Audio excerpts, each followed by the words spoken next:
Welcome friends, welcome back to the kitchen, welcome back to Sunday morning in the old cookbook show. Today we're going to do a recipe out of this cookbook.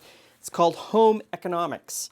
Food and its preparation, home management, girls' own room, personal appearance, and child care.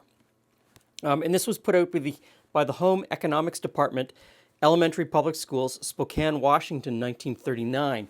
Now, I have a bunch of these home economics textbooks from across Canada and the United States, and I find them to be really fantastic. It gives you a snapshot into what children were learning in the time period in elementary school.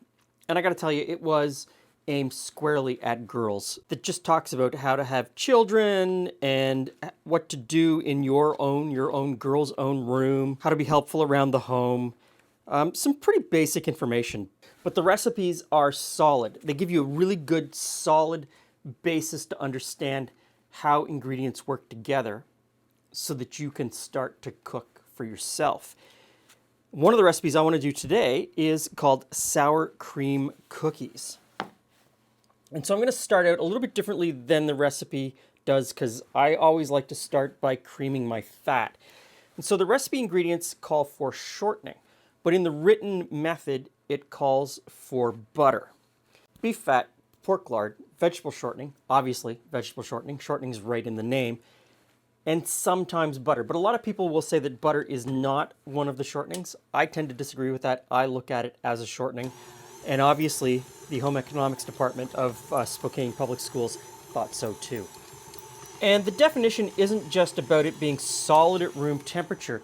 It's also about it coating the flour and how coating the flour shortens the gluten strands so they can't bind together and make these long chains of gluten, which shortens your pastry, shortens the gluten, makes a more tender, crumbly texture. So while the butter's creaming, I've got a bowl here with flour, and I'm going to add baking powder, baking soda, salt, cinnamon, and I need to grind in a little bit of nutmeg, but I think it's time to put the brown sugar in with the butter. So let's get that in there and let those cream together.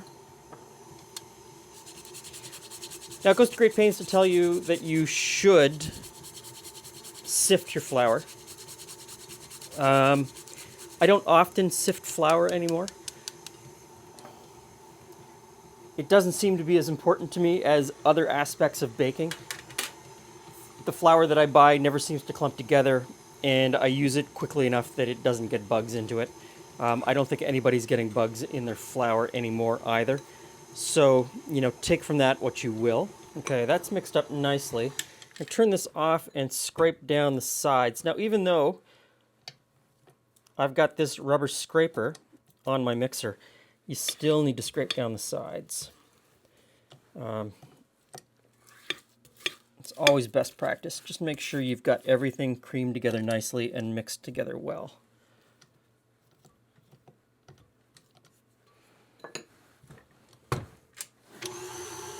Okay, time for the egg. Crack that in and let it mix in completely. Now, the recipe calls for half a cup of raisins, but in the method it doesn't say when to put them in. I'm just going to toss them in now. You could put them in at the very end, after you've put in the flour and the sour cream.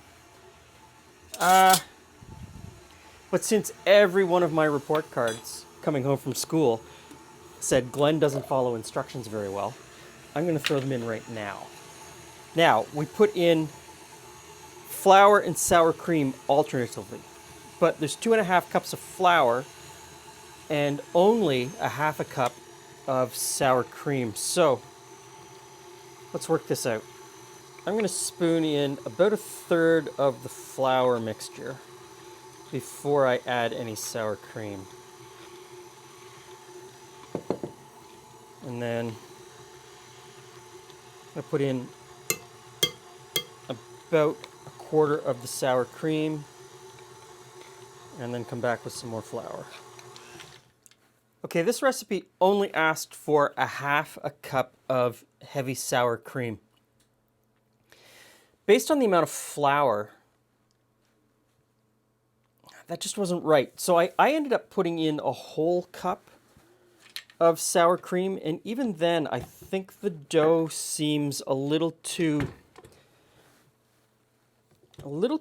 heavy. But we'll bake them and we'll find out. Definitely a half a cup of sour cream was not enough. The recipe says to drop by the teaspoonful, but I like this little scoop. It's about the right size for a cookie for me. So I'm going to use the scoop. I don't think I need to space these out terribly far. I don't know what these are going to taste like yet, but I'm going to say that if you want to make these, definitely double up on the sour cream. With a cup of sour cream, this is actually a pretty nice cookie dough. Came together pretty well in the end. Now the recipe says to bake in a hot oven 8 to 10 minutes, so my oven is preheated to 375 degrees. And we'll stick these in and see what happens.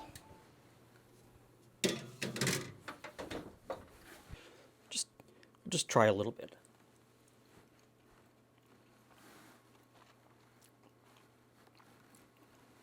Flavor's pretty good. Let's see how they turn out. Hey, Glenn. Hey, Jules. Hey, friends. Woohoo, cookies. Cookies. So these are the sour cream cookies, but I realized after looking at this page, it's got molasses all the way across the 2 pages. I should have made the molasses cookies, I think. No, I'm enjoying the sour cream cookies. Are you? Are you? Okay. So They remind me they've got that great tang of Aunt Eileen's sour cream cake. Yeah, they're like the cookie version of that cake, which is a super popular cake in my family. Okay. I'd ramp up the spicing a little bit. I put in a little more cinnamon and a little more nutmeg. I would add chocolate chips. Chocolate chips would be amazing in this. I put in a cup of sour cream, even though it asks for only a half a cup. No, I think it needs a cup. I would say even a cup and a half. I would go that much further because it is a little bit dry and crumbly. The flavor is amazing, but it is a little too dry and crumbly for me. So there you go. So this is a great base cookie to jump it up with some other things. Yeah, I was a little bit worried when I was mixing it because the sour cream just was not pulling it together. So I like these. I'm in. That's really good because I didn't bake all the dough. It's on a tray in the freezer. We've got twice as many more to eat emergency cookies whenever we need them. Aha! Thanks for stopping by. See you again soon.